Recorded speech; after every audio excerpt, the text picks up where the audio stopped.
It's Aaron. Welcome to the Comic Book Cover, episode 26. I didn't pick a feature. There's just so much good stuff coming out, it's hard to pick a feature. There's plenty of good things. DC's got good stuff, Image has good stuff, Marvel has a slew of good stuff, and Black Knight too. So we're just going to start with Marvel. We have Agents of S.H.I.E.L.D. number 3. It's a standoff tie-in. I mean, man, if you guys aren't reading Standoff, you're missing out. I've read Standoff and I've read Standoff Alpha. Excellent. I cannot wait to see where this is going. And the stuff with, especially in Alpha between Steve Rogers and Maria Hill, it's just such an interesting story. I can't wait to see where Civil War 2 is going.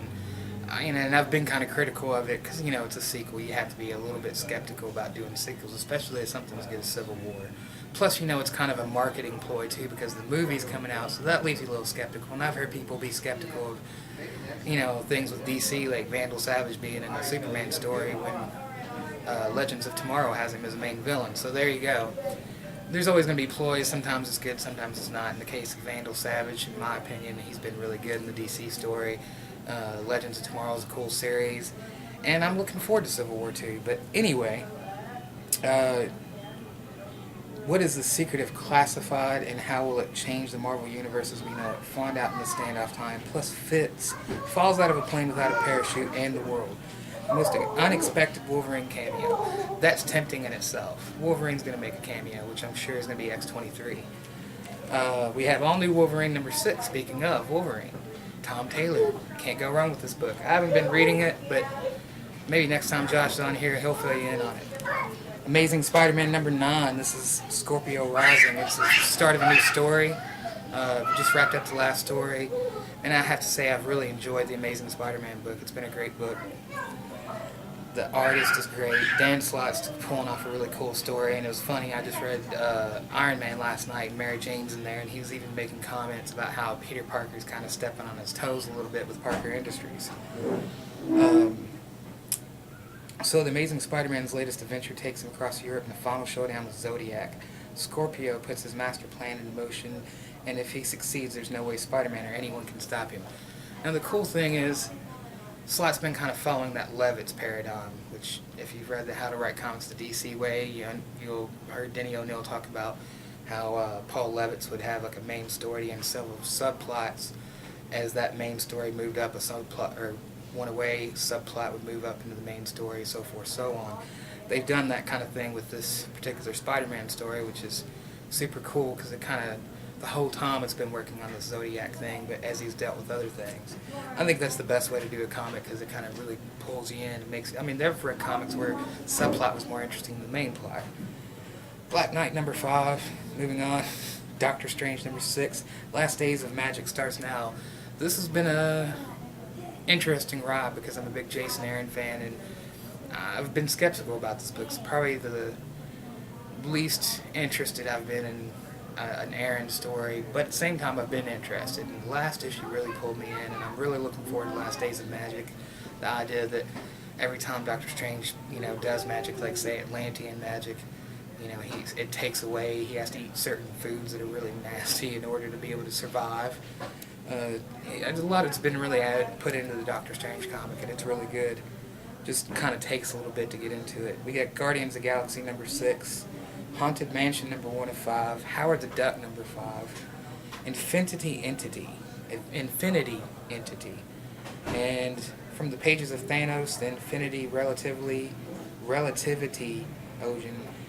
When last we saw Adam Warlock, he was a captive of Annihilus in the negative zone. So where does the Infinity Entity number 1 find him? Hanging with the original Avengers. Then things start getting weird. But what else would you expect from the cosmic team of Jim Starlin and Alan Davis, guest starring the Guardians? I'm a big Jim Starlin fan. I love his Hulk vs. Thanos story. Jim Starlin is classic. He's written a lot of good stuff. So I'm going to jump onto this one, even though it's kind of picking up from previous stories he's done with Adam Warlock and the Infinity Stones. Man, this is a big one. This is probably one of my favorite ones from them this week is Mighty Thor number 5, Thor versus Odin, the meanest, biggest, bloodiest Thor-Odin showdown ever. And in the war for Asgard, there will be casualties. So there you go. Jason Aaron's knocking it out of the park with it. I know a lot of people are still skeptical of having a female Thor, but I promise it's worth the read. Mockingbird #1. Bobby Morse. I mean, if you're watching the Agents of S.H.I.E.L.D. show, you know who we're talking about. Uh, she's got her own comic, man. She's been in Spider-Man. She's, in Agents of S.H.I.E.L.D. Now she gets her own comic. So I think that's pretty cool and worth checking out. I might check it out if you all don't. Red Wolf #4, Nathan Edmondson, great writer. Rocket Raccoon and Groot #3. Scotty Young's doing the covers and writing. So I know there's a lot of Scotty Young fans out there, so there's something to check out. Spider-Gwen #6, another hugely popular comic. Spider-Man 2099 #8. I'm a big fan of Peter David. I had to let this book go because there's just so many books to read, even if it's like a balance. Favorite character or favorite writer. So this is one I just had to sacrifice, but I would still stand behind it and say it's worth reading. It's really good. Spider-Man Deadpool #3. I'm still getting that. It's hilarious. Last issue cracked me up too. First one was the greatest though.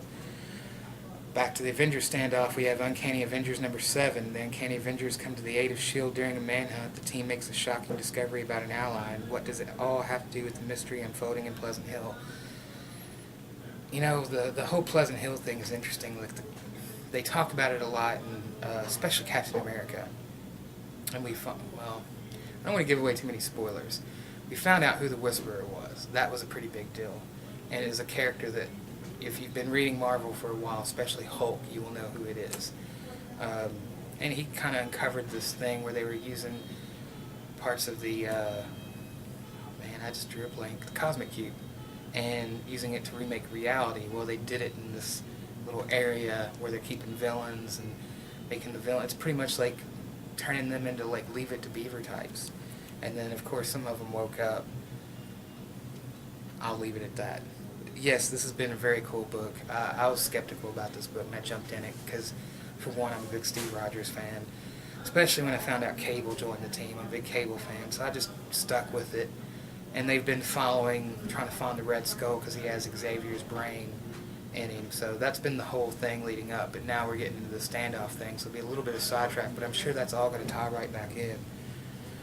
Moving on, Vision #5 and Weird World #4. So there you go. There's the Marvel stuff. We had a lot of good stuff and Black Knight. So, Independent Tom. This one I just picked just because I thought it was cool. Voltron from the Ashes #6 of 6. New Voltron forces defeated Hagar's Robeast and driven back the invading forces. But before they can celebrate their victory, they must defeat one last enemy with a titanic robot body and the cruel cunning of a conquering warlord. You got your Mighty Morphin Power Rangers, and I was more of a Voltron kid, a little bit older, so I caught a lot of the Voltron thing, and if it wasn't for getting so many books, I'd probably be checking that out. I don't know, Voltron's cool, and it looked cool, like especially the artwork, the idea of just keeping the whole thing going. There's been lots of talk of doing another movie sometime, which would be awesome. So if you like Power Rangers, like Voltron was kind of pre-Power Rangers, so something to check out sometime. IDW Publishing, we got G.I. Joe Real American Hero #226. The Joes believe they can rest easy after stopping the Cobra World Order, but now they face a war at home as Cobra Commander amasses followers and maneuvers his hidden agents in order to turn the U.S. into Cobra Nation. There's been a lot of great stories where they do this sort of thing, and once again, Larry Hama is writing, and he was the writer during the Marvel years, which is some of the best stuff ever as far as G.I. Joe goes. It's definitely a cool book to check out. Insufferable on the Road #2, Mark Waid's Insufferable series. October Faction #14. Steve Niles, writer of 30 Days of Night, another vampire story he has with IDW. Star Trek #55, continuing on with the movie universe. Transformers More Than Meets the Eye #50. Like G.I. Joe, this is the series that picks up after the Marvel Transformers. And it's a jumping on point, The Dying of the Light Part 1. Since joining the Lost Light, Megatron has rejected everything that once made him the most feared and hated Cybertronian of all time. But penance has a price, and before the ex-Decepticon can find true redemption, he must first confront his darkest legacy, the Decepticon Justice Division. I don't know, I'm lost, I haven't read it, but it's yet another comic that I'm always tempted to pick up just because I was such a big fan of that. And last, we have X-Files Deviations #1 one-shot. Of course, this show has been brought back in a mini-series. If you're a fan of the show, IDW is putting out X-Files comics. They even do it by season, so it kind of picks up from the show. And sure ties in with everything going on now. Image Comics Tom, which is the big bad boy of all the independents. You got Blackjack Ketchum number 404, codenamed Babushka, the Conclave of Death number 5. Another hugely popular one I'm a big fan of, still need to catch up on. Descender number 11, Jeff Lemire and Dustin Nguyen. Machine Moon Conclusion. Tim 21 discovers the secret at the heart of the robot resistance, and it will change the course of his quest forever. Headlopper number 3, Jupiter Circle Volume 2 number 4 of 6. This is another great series. Mark Millar, love Jupiter's Legacy.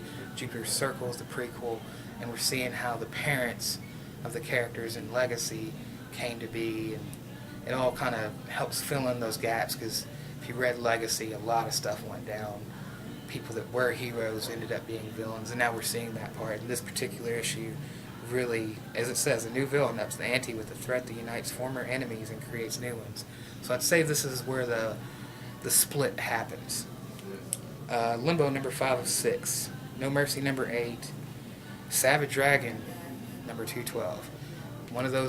It's one of those few Image that's stuck around. So you always have to give this one credit. This one in Spawn. Shudder number 19. There you go. Ran through the independents super fast. Now it's time for my favorite, Josh's favorite, DC Comics. And this is a big month because we get the Superman vs. Batman covers, and some of these are probably bagged. And one of them is this one, Action Comics number 50. Clark battles his way through Vandal Savage's hordes to reclaim what is rightfully his, the Fortress of Solitude, and his birthright. The epic anniversary issue leads to the finale of Savage Dawn in this month's Superman, Wonder Woman 27 and Superman 50. Of course, if you've seen the solicitations, Superman gets his outfit back. Plus, pre-New 52 Superman from the Lois and Clark series and Superman are going to collide and team up. I think it seems as if it's leading towards a whole super group thing from what I saw in solicitations from Peter Tomasi's story that will go across the whole Superman titles. Supergirl will be in it, and I'm excited about that. I love that show. If you have not watched that show, you should. It's not, it's kind of old school in ways, but I like that. Batman and Robin Eternal number 23, it's the conclusion to the acclaimed weekly series that brings together all of Batman's one-time partners. Mother's trap has been sprung, and the whole world is feeling her wrath. Can Grayson pull together his allies to fight the entire army of foes? Is one of them still under our mother's control, and what will Cassandra Cain, or what will become of Cassandra Cain? You won't believe how huge this battle can become. If you've been reading Cassandra, who in the pre-New 52 universe was the third Batgirl. It was Barbara Gordon, then the Huntress, the Helena Bertinelli Huntress, then Cassandra Cain, then Stephanie Brown. Now we're back to Barbara Gordon, which is my favorite, and I'm fine with it being that way. But I think it's cool they brought Cassandra Cain in it. Kind of took a different take with her and her father, David Cain, who's still a villain, but now he's an orphan who worked with Mother, which is a new villain, and a really cool take on everything, and really fits well into the Batman mythos.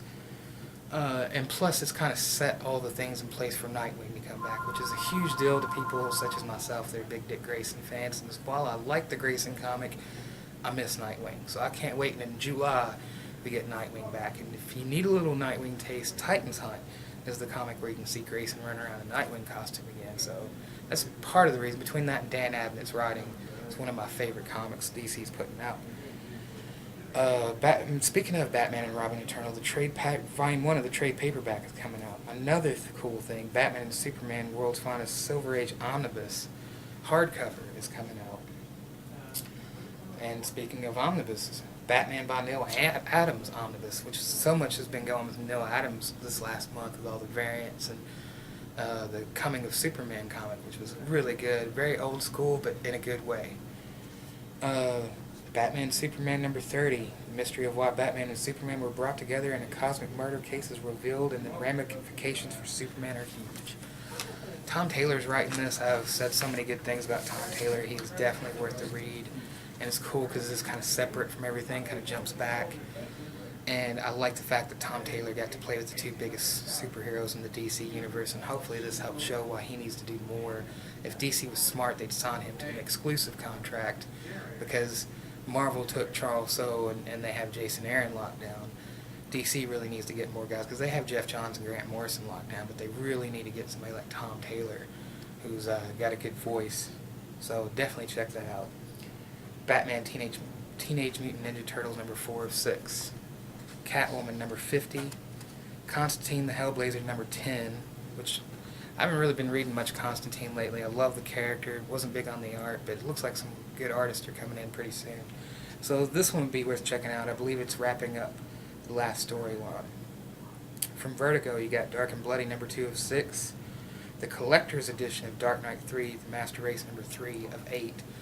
Which, if you haven't seen them, they're really cool. Jim Lee pencil covers. They take his variant cover and they give you the pencil version. It's hardback. And once you get them all, you get a case to put them in. It's got a picture on it. It's really awesome. As far as if you're a Frank Miller fan and a fan of the Dark Knight series, it's a cool little collector's thing to get. Detective Comics number 50. This is another poly bag, and so is the Batman Superman that I mentioned earlier. Jim Gordon faces his past in this extra-sized conclusion to his most shocking cold case yet. With history itself forcing him to reflect on the last year as Batman, Gordon must make a decision about what the future holds in Gotham City. Earth 2 Society number 10, plus Volume 1 of Earth 2 Society trade paperback is coming out. Vertigo is putting out Fables, The Wolf Among Us number 15. Becky Cloonan's Gotham Academy number 16, and she will be writing the new Punisher. Curious to see how that's going to go. Tom Taylor again, Green Lantern Corps, Edge of Oblivion number 3. Time is running out. The corpse is pulled into two directions as they struggle to solve who is killing the survivors and find a way out of this dying universe. Will they stand together or die stranded and splintered? And John Stewart and Guy Gardner. It's an excellent book. So glad Tom Taylor's on that. And of course we're leading into Rebirth now, so who knows how it's all going to pull together. The Green Lantern book's been really good, and I'm not a big Vendetti fan, but I love the Parallax Hal Jordan stuff. Number 50 was a great one. Some more cool trades and stuff. We got Justice League Throne of Atlantis hardcover. It's the book and DVD Blu-ray set. I really like how they've been doing this. Justice League Volume 6 and Justice League trade paperback. Justice League Volume 7 Dark Side War Part 1 hardcover. Then we have Legend of Wonder Woman number 3 of 9. A few people read this and said it's really good. I'm a huge Wonder Woman fan, but I just can't pick up everything. Just the main title was one of the. I'd still say that's the most consistent book since the New 52. Wonder Woman has the best comic out of everybody. Vertigo, New Romancer number 4 of 6. We have New Suicide Squad number 18, which also has a Superman-Batman variant, and a really cool one with Batman in the mechanical suit. Officially killed in action, the Suicide Squad considers what to do with their newfound freedom, but not for long, as their mysterious liberator reveals his own dark reasons for aiding them in their escape, reasons that drag the members of Task Force X deep into the heart of evil in the DC universe. Sounds pretty interesting. Red Hood Arsenal number 10. Just got LeBron. Scooby-Doo, Where Are You number 67. Vertigo, Slash and Burn number 5. Starfire number 10. Superman Batman Volume 1 Public Enemy's hardcover book and DVD Blu-ray set. That was an excellent cartoon. If you had not seen it, you should watch it, you should read it. Jeff Loeb, Ed McGuinness, excellent stuff. I think a lot of that, was build up precursor to this movie. Of course, The Dark Knight Returns, which we have right here. That is a quintessential Superman-Batman thing, but Jeff Loeb's Batman, or Superman-Batman series, I don't know, it's hard to tell, it was like a symbol. Love that symbol, it was like the Super-Bat symbol. That was a great story, if you can find any of that Jeff Loeb. Ed McGuinness did that first, Public Enemies, and one other one, but Jeff Loeb's Batman-Superman was excellent.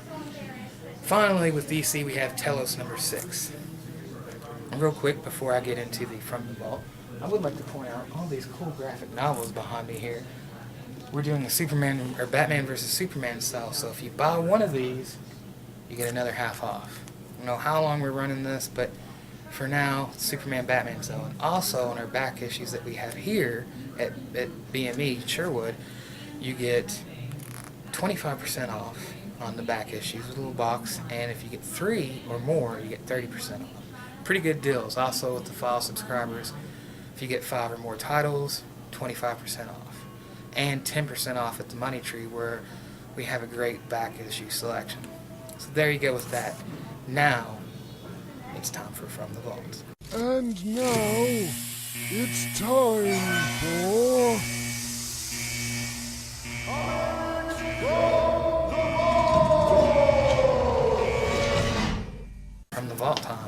everybody loves this, right? I keep getting feedback that you love the From the Vault.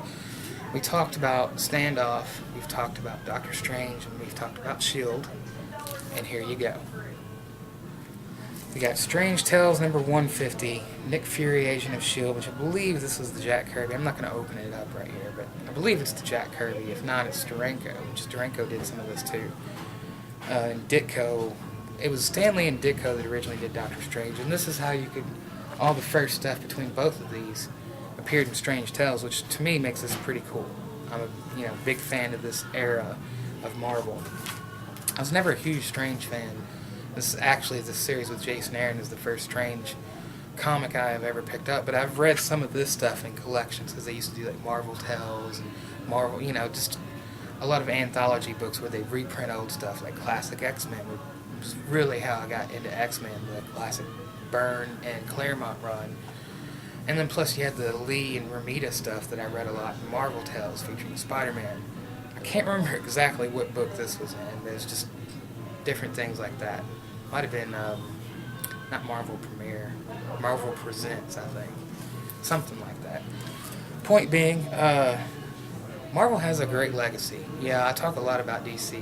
And DC their big thing is legacy. I think that's the most iconic characters. Superman was the OG of superheroes, and all others that came after owe the credit to Superman and Batman and Wonder Woman. Those are the trinity that really formed what later followed. But in the 60s, Marvel really changed the face of comic books with the way their character development was. It was a little bit more modern, a little bit more relatable. I can't take that away from them. Even though I still believe a lot of the DC things were relatable, they got even more so after Marvel raised the bar a bit. And to me, this era of Marvel is the stuff that's really worth looking into and going back and owning. And I don't know, I'm just a really big fan of that. And I'm a big fan of what they're doing now, too. But a lot of people still give them credit for that now as if it's still true, and it's not. Both companies put out a lot of relatable stuff, but definitely props to Marvel in the 60s for what they did. And these are just some of the comics that we have up in the front, the glass case, and you can see some of these Silver Age stuff in the glass cases at Money Tree too. So I'll let you in on our sales. Don't forget, buy one get one free on all DC Comics and graphic novels and our Superman vs. Batman sale. Great back issues. The great selection at Money Tree, but there's a few over here that, like I said, 25 and 30% off if you get 3 more. 10% off there if you're a file subscriber to Money Tree. You can't go wrong with that kind of setup. We're not saying don't get comics from where you're already getting comics. Get comics there, get comics here. I mean, that's kind of the more people selling comics, the more people buying comics, the more deals we can offer, the more you can read. And I know if you're like us, as readers, you want to read as much as you can, because I've had to drop a lot of books that are really good just because I can't afford it. And that's with me still getting this, but this deal kind of helps to achieve reading more comics. And that's the message at the end of the day. Read more comics, have fun, don't get in internet spat things, Land of Savage, whatever. Yeah, I'm on your Facebook thing, and those of you who said All-Star was crap, I can't take your opinion seriously anymore. All-Star Superman, Batman The Dark Knight Returns, I will say this, the 2 best superhero stories ever written. I'm Aaron, I'm out. I will see you next week with episode 27.